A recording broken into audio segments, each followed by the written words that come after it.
빌립보서 4장 1절에서 7절 말씀입니다.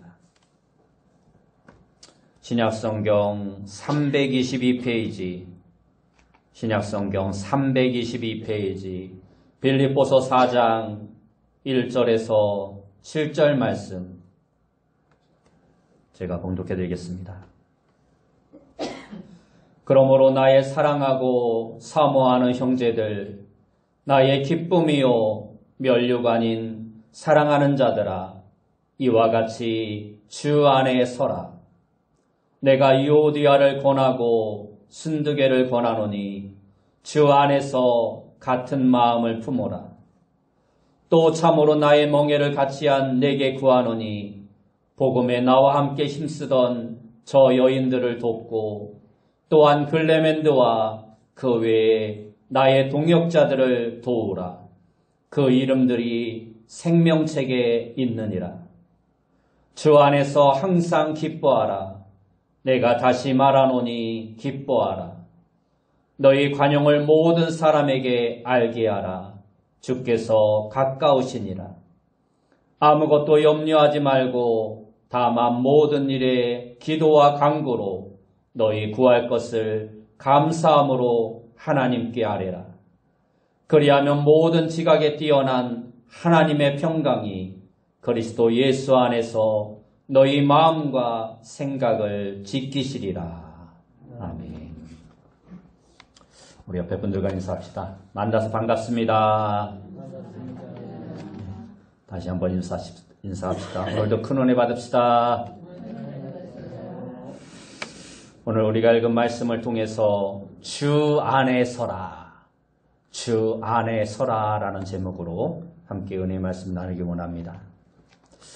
우리가 누군가를 전도해서 그의 믿음이 자라고 신앙 안에 바로 서는 것을 볼 때 우리에게 그것은 큰 기쁨이 될 것입니다. 그 기쁨은 어떠한 수고와 어떠한 섬김이든 다 보상이 될 것입니다. 바울 사도가 빌립보 교회를 세우고 그 교회를 보는 것도 마치 이와 같았을 것입니다. 빌립보 교회는 점치는 여종에게서 귀신을 쫓아냈다라는 이유로 고소를 당해 매질을 당하고 빌립보 감옥에 갇혔다가 기적적으로 풀려나는 우여곡절 끝에 세워진 교회였습니다. 그런 빌립보 교회가 자기와 같은 믿음으로 든든히 세워져 가는 것을 본 사도 바울은 말할 수 없을 만큼 기쁨이 넘쳐났을 것입니다. 그래서 바울에게는 빌립보 교회 성도들에 대한 사랑과 자부심이 넘쳐났습니다. 오늘 본문 1절 말씀에 보면 바울은 그러한 빌립보 교회 성도들을 향해서 나의 사랑하고 사모하는 형제들, 나의 기쁨이요 면류가 아닌 사랑하는 자들아 하고 부르고 있습니다. 이것은 마치 우리가 사랑하는 가족들을 부르는 것보다 더 진한 애정과 사랑이 그 안에 담겨 있는 것입니다. 사실 이 세상에서의 혈육보다 하나님의 자녀로서의 영적인 유대감이 오히려 더 돈독한 것을 우리는 많이 볼 수 있습니다. 그래서 자녀나 가족들도 함께 그리스도 안에 있으면 혈육의 형제가 더해져서 점점 더 깊은 애정의 관계가 생겨나는 것을 우리는 잘 알 수 있습니다. 그토록 사랑하는 이들에게 사도 바울이 다시 한번 강조하며 당부하는 말이 있습니다. 그것은 주 안에 서라라는 말입니다. 사랑하는 사람이 낙담하고 주저앉고 무너지는 모습을 보는 것은 너무도 괴로운 일일 것입니다. 특별히 믿음에서 넘어진 사람은 아예 처음부터 안 믿은 사람보다 더 상황이 안 좋고 불쌍하게 보입니다. 그래서 바울은 이처럼 믿음이 위태한 성도들과 교회에 당부하며 말씀하고 있는 것입니다. 사랑하는 자들아, 주 안에 서라. 빌립보 교회가 믿음에 바로 서지 못하는 여러 가지 문제가 있었기에 바울 사도는 오늘 본문에서 그 해결책을 말씀해주고 있습니다. 믿음에 바로 서지 못하는 것은 오늘 우리에게도 동일한 문제입니다. 그러기에 오늘 우리도 이 말씀을 잘 듣고 주 안에 바로 서 있는 자가 되어야 할 것입니다. 첫째로 한 마음을 가져야 교회가 바로 서고 성도들이 바로 설 수 있습니다. 오늘 본문 2절 말씀에 보면 내가 유오디아를 권하고 순두개를 권하노니 주 안에서 같은 마음을 품으라 하고 말씀하고 있습니다. 지금 빌립보 교회는 두 여집사의 다툼이 교회를 위태롭게 만들고 있었습니다. 가족들 간의 싸움이 그렇듯이 성도들 간의 다툼도 교회를 무너뜨립니다. 굳게 서 있는 교회 속에 있다면 성도들의 믿음도 바로 서기가 훨씬 쉽습니다. 그러나 분열되어져 가는 교회에서 나 혼자 믿음에 굳게 설 수 있는 사람은 거의 없습니다. 교회는 세상 조직이나 단체와 다릅니다. 교회는 예수님의 몸이고 몸으로 조직된 구성원 성도 하나하나가 성령님의 생명으로 연결되어 있습니다. 그래서 성도는 서로가 서로에게 영향을 주고 영향을 받으며 살아갈 수밖에 없는 것입니다. 아마도 이 두 여집사는 빌립보 교회의 개척 멤버였던 것 같습니다. 그래서 3절 말씀에 보면 복음에 나와 함께 힘쓰던 저 여인이라고 말씀하고 있습니다. 그래서 이 둘 중 한 사람이 자주옥감 사업가인 루디아가 아닐까 추측하기도 합니다. 이들은 분명 함께 복음을 위해 힘썼던 여인이었습니다. 한때는 서로가 의기투합해서 복음을 위해 혼신을 다했지만 지금은 서로 마음이 갈라지고 서로 등지고 미워하게 된 것입니다. 이처럼 우리도 살다 보면 항상 좋을 수만은 없습니다. 아니, 어쩌면 좋을 때보다 싫을 때가 더 많을지도 모릅니다. 그러나 교회에서의 다툼과 분열은 그리스도의 몸을 쪼개는 가장 큰 죄가 됨을 우리는 알아야 합니다. 우리도 크고 오래된 교회들도 사소한 다툼으로 쪼개지고 분열되는 일들을 많이 보아왔습니다. 그래서 지금 사도 바울은 교회 안에서의 다툼과 분쟁이 얼마나 위험한지 알기에 이 두 여집사뿐만 아니라 온 교회에 명령하고 있는 것입니다. 주 안에서 같은 마음을 품으라. 교회나 가정이나 자꾸 마음을 합쳐가려고 노력해야지 제각각의 마음을 가지고 갈라지면 안 된다라는 것입니다. 한 번 틈이 생긴 마음이 다시 하나가 되기는 참으로 힘든 것입니다. 그러기에 바울은 다른 성도들에게 이들을 도와서 서로 화합하게 하라고 말씀하고 있습니다. 3절 말씀에 보면 또 참으로 나와 멍에를 같이 한 내게 구하노니 복음에 나와 함께 힘쓰던 저 여인들을 돕고 또한 글레멘드와 그 외에 나의 동역자들을 도우라 하고 말씀하고 있습니다. 교회 안이나 가정에서 이렇게 갈라진 관계가 있으면 성도들이 함께 기도하며 함께 해결될 수 있도록 도와야 하는 것입니다. 문제가 생겼을 때 자기 힘만으로 그것을 해결할 수 있는 사람은 거의 없습니다. 그래서 누군가의 도움이 분명히 큰 힘이 되는 것입니다. 그러면 오늘 이와 같은 다툼이 있는 사람들을 우리는 어떻게 도울 수 있을까요? 바울은 가장 지혜로운 방법을 제시하고 있습니다. 그것은 그 두 여인들이 과거에 했던 착한 일을 기억하게 하는 것이었습니다. 저들이 빌립보 교회를 세우기 위해서 바울의 선교 사역에 얼마나 많이 헌신했고 얼마나 열정으로 수고했는지를 기억하라는 것입니다. 이렇게 열심히 신앙생활을 하고 봉사를 하던 성도들이 서로 다투고 교회의 걱정거리가 되는 이유가 무엇입니까? 그 이유는 사람들이 그 수고를 잊어버렸기 때문입니다.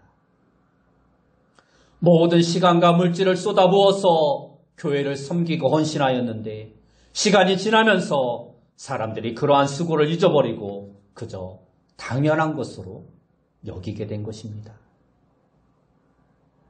두 사람 다 너무 많은 일을 감당하다 지쳤는데 이제는 더 이상 진심 어린 칭찬이 들리지 않을 때 마음에서부터 시험이 찾아오는 것입니다. 바울은 이미 빌립보서 편지 서두에서 너희 사랑을 더 풍성하게 하라고 말씀하고 있습니다. 교회가 사랑과 칭찬이 가물어지게 되면 서로 인정받으려고 경쟁심이 생길 수밖에 없습니다. 사람의 심리는 자기가 칭찬을 받지 못하면 남을 깎아내리게 되는 것입니다. 천국에서는 우리가 경쟁할 필요가 없습니다. 왜냐하면 천국은 하나님의 사랑이 너무나도 풍성하게 넘쳐나는 곳이기 때문에 우리가 경쟁할 필요가 없는 것입니다. 이처럼 교회도 경쟁관계를 만들면 안 되는 것입니다. 교회 안의 모든 성도들은 모두가 다 주님의 동역자들이고 모든 성도들은 주님께서 인정받고 칭찬받고 하나님이 그들에게 귀한 사명을 맡겨주신 동역자들입니다. 그러나 그렇다 해도 서로 간에는 작은 수고라도 서로 칭찬하고 서로 고마워하고 서로가 서로를 격려해주는 사랑의 관계가 있어져야 하는 것입니다. 바울 사도가 분열과 다툼의 문제를 칭찬과 인정으로 푸는 것을 오늘 우리도 배워야 합니다. 사랑관계에 갈등이 생길 때 시비를 가려서 한쪽에서 잘못을 인정하다고 해도 그것으로 갈라진 마음이 해결되는 것은 아닙니다. 그래서 바울은 시비를 따지지 않고 이미 상처가 난 두 집사님에게 각각 과거 그들이 얼마나 수고했는지를 알아주고 위로해주라고 말씀해주고 있는 것입니다. 이처럼 교회 안에 위로와 사랑이 풍성해지면 경쟁심이 사라지고 남을 깎아내리지도 않고 따뜻하게 모두가 한 마음이 될 수 있는 것입니다. 우리는 성도들 간에 누군가의 부족한 점을 입에 올리지 말아야 합니다. 어떠한 성도가 심각한 죄를 지어서 당사자에게 신중히 개입해야 할 문제가 아니라면 어지간한 허물은 다른 사람에게 들추지 말고 그냥 덮어주는 자가 되어야 합니다. 서로의 잘한 점, 점점 좋아지는 점들을 이야기하며 하나님께 감사한다면 교회든 가정이든 탈날 것도 없고 점점 더 한마음으로 아름답게 만들어져 갈 것입니다. 함께 의좋게 살라는 것이 오늘 하나님께서 우리 성도들에게 주시는 명령인 것입니다. 둘째로 우리가 주 안에 서 있기 위해서 우리의 마음은 항상 기쁨을 유지해야 합니다. 4절 말씀에 보면 주 안에서 항상 기뻐하라. 내가 다시 말하노니 기뻐하라 하고 말씀하고 있습니다. 그런데 우리가 이처럼 항상 기뻐하며 산다는 것은 불가능한 일입니다. 기쁨은 누구나 원하는 것이지만 우리가 살아가는 데는 기쁜 일보다 안 기쁜 일이 더 많습니다. 그러기에 오늘 성경에서 말씀하고 있는 이 기쁨은 평범한 기쁨이 아니라는 것을 우리가 알 수 있습니다. 평범한 기쁨은 기쁜 일이 있어야만 가능합니다. 그러나 성도들의 기쁨의 조건은 기쁨이 되는 환경이 아닙니다. 우리의 기쁨의 조건은 단 하나, 바로 예수 그리스도입니다. 예수 그리스도 안에서 우리는 매일같이 어떠한 환경과 어떠한 상황 속에서도 기뻐할 수 있는 것입니다. 이것은 예수님을 믿음으로 얻는 하나님의 구원과 그분의 인도하심에 대한 온전한 신뢰에서 나오는 기쁨인 것입니다. 지금 빌립보 교회 상황을 볼 때 기뻐할 수 없는 상황이었습니다. 성도들은 극심한 가난 중에 처해 있다고 하고 바울과 동역하며 열심을 내던 교회에서 다툼과 분열이 힘든 위기를 맞이하고 있습니다. 거기에다가 유대인들의 시비와 로마 황제의 박해 정책도 점점 더 심해져 가고 있습니다. 엎친 데 덮친 격으로 지금 바울은 옥에 갇혀 있고 그의 재판의 결과도 알 수 없는 너무나 절망적인 상황입니다.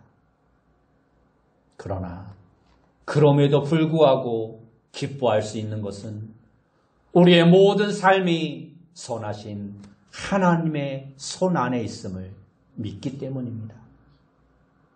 세상에는 이러한 기쁨이 있을 수 없습니다. 세상의 기쁨은 잠시 좋다가 많은 것입니다.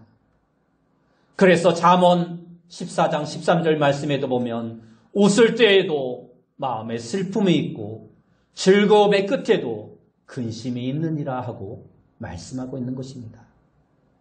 이것이 세상의 기쁨입니다. 그래서 그들은 우리 믿음의 사람들을 이해하지 못하는 것입니다. 절망 가운데서도 기뻐하고 세상 사람들이 다 보는 슬픔 속에서도 기뻐할 수 있는 그 이유를 세상 사람들은 이해하지 못합니다. 성도들이 성실히 주님을 따를 때 하나님은 이러한 하늘의 기쁨을 종종 우리에게 허락하십니다. 기도할 때, 찬양할 때, 성도들 간의 아름다운 교제의 순간에 하나님은 우리에게 풍성한 기쁨을 누리게 하십니다. 그러나 우리가 항상 이러한 천상의 기쁨을 누리며 살 수는 없는 것입니다. 그러한 기쁨은 우리의 선택으로 되어지는 게 아닙니다.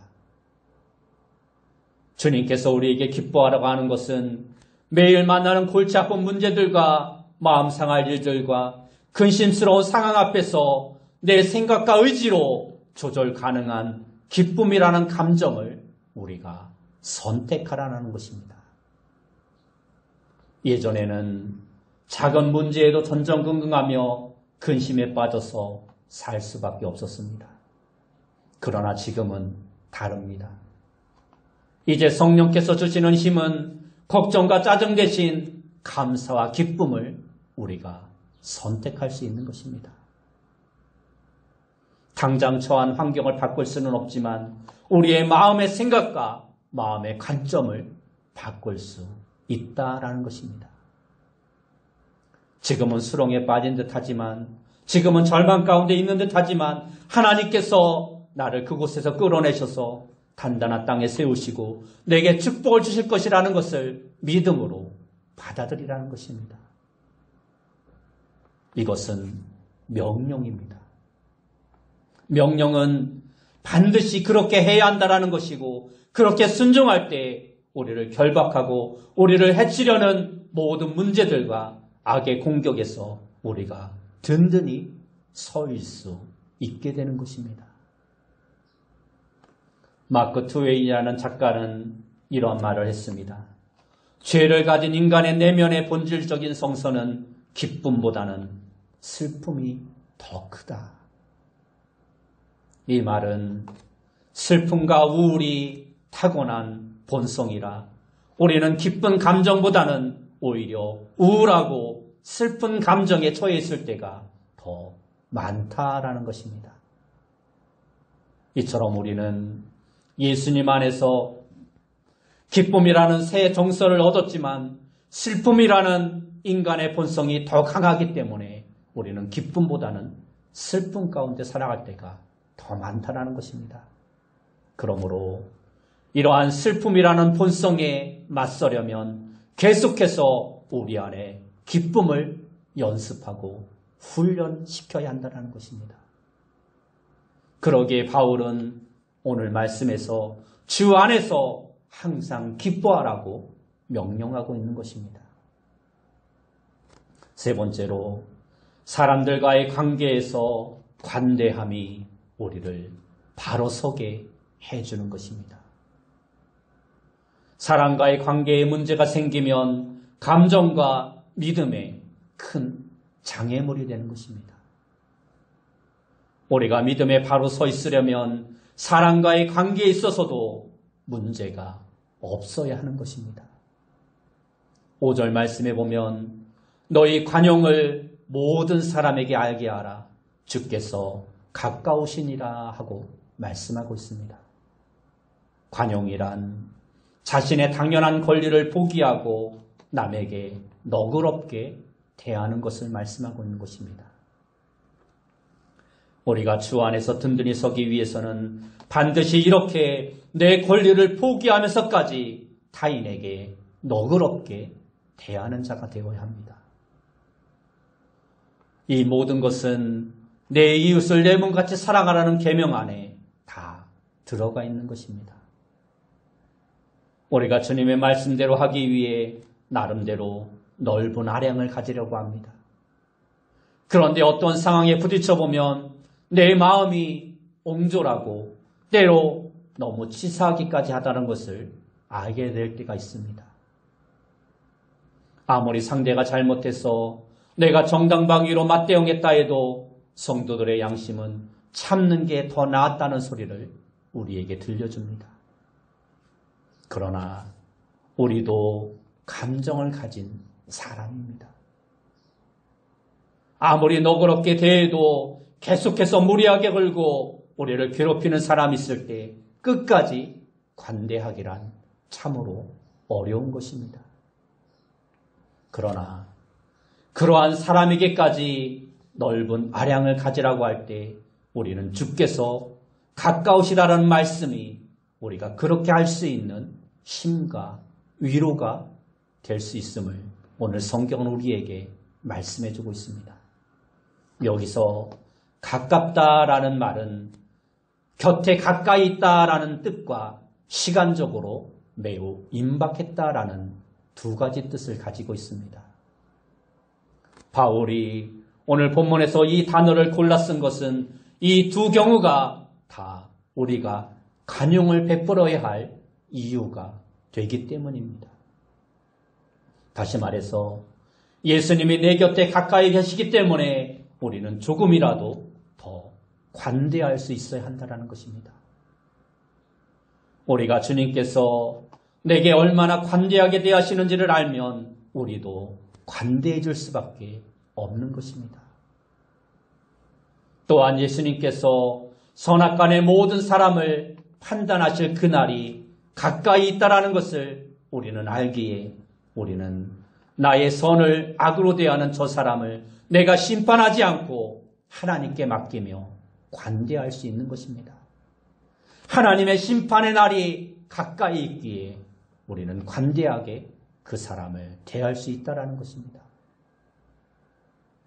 마지막 네 번째로 환경에 대해서는 우리가 기도로 바로 서 있어야 합니다. 오늘 본문 6절 말씀에 보면 아무것도 염려하지 말고 오직 모든 일에 기도와 간구로 너희 구할 것을 감사함으로 하나님께 아뢰라 하고 말씀하고 있습니다.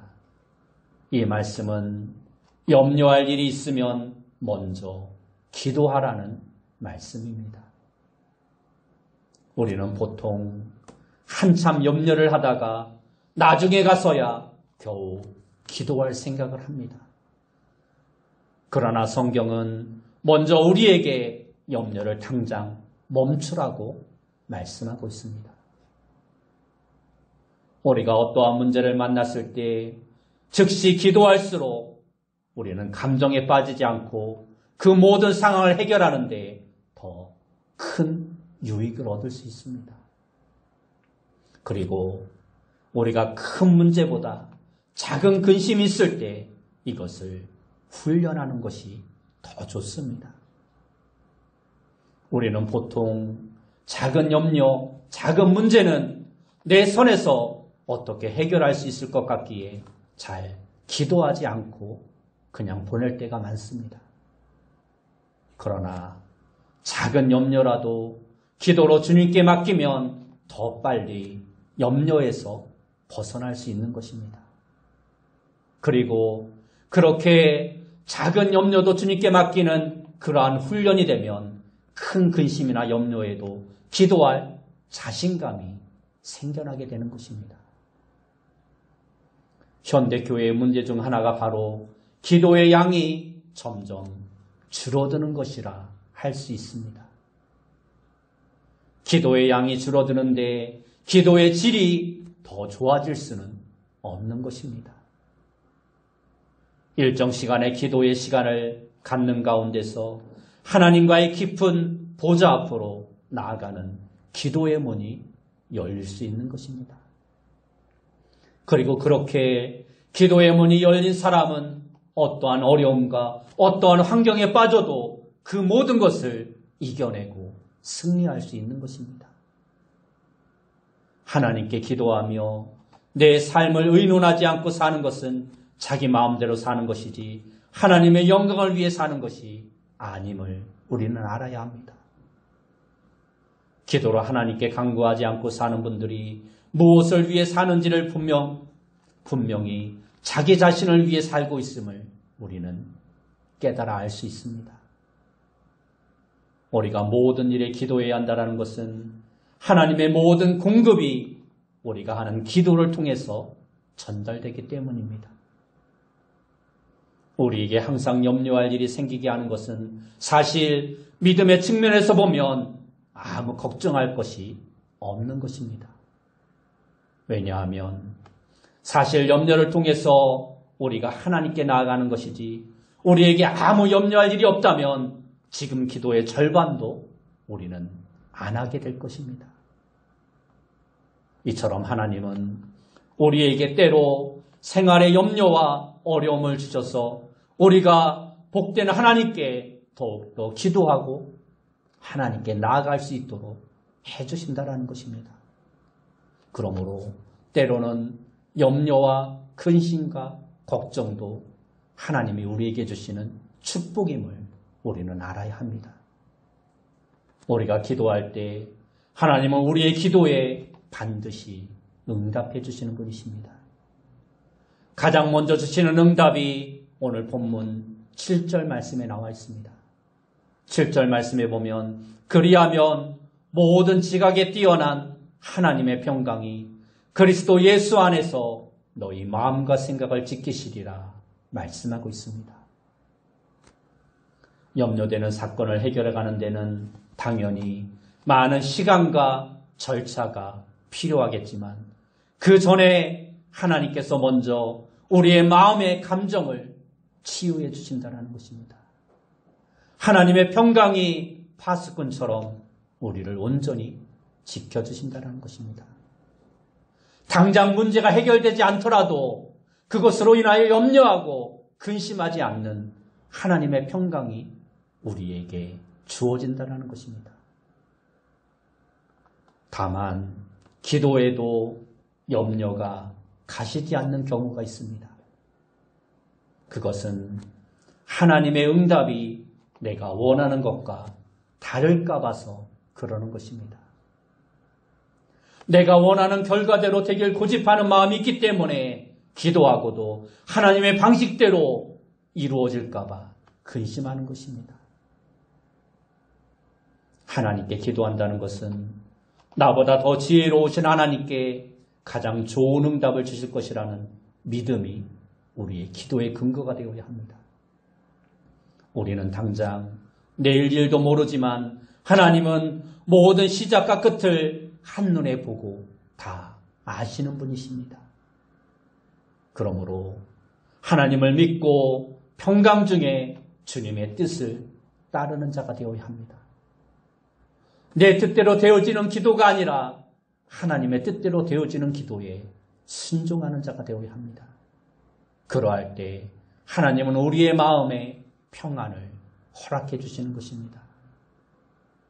말씀을 정리하겠습니다. 오늘 말씀은 우리가 살아가면서 항상 부딪히고 해결해야 할 내용들을 말씀해 주고 있습니다. 교회 안에서 한마음 되지 못하는 것, 그리스도인으로서 기쁨 가운데 살아가지 못하는 것, 남에게 너그럽지 못하는 것, 항상 염려되는 문제를 안고 사는 것, 이러한 문제들에 오늘 성경은 그 해결책을 우리에게 말씀해 주고 있습니다. 그러나 오늘 성경이 말씀해 주고 있는 방법은 한 번에 해결되는 것이 아니라 하나님이 주신 말씀의 해법으로 우리가 매일같이 노력하고 연습하고 훈련해야 하는 것입니다. 우리가 하나님의 말씀에 서는 것은 한순간에 이루어지는 것이 아니라 꾸준한 훈련과 연습과 노력을 통해서 이루어진다는 것입니다. 여러분 모두가 한 마음을 가지고 항상 기뻐하며 관대함을 가지고 기도하는 훈련을 통해서 주님 안에 바로 서서 하나님의 기쁨이요 하나님의 사랑하는 성도님들이 다 되시길, 그래서 주님이 주시는 축복을 날마다 누리며 살아가는 귀한 성도님들이 다 되시길 예수님의 이름으로 축원합니다.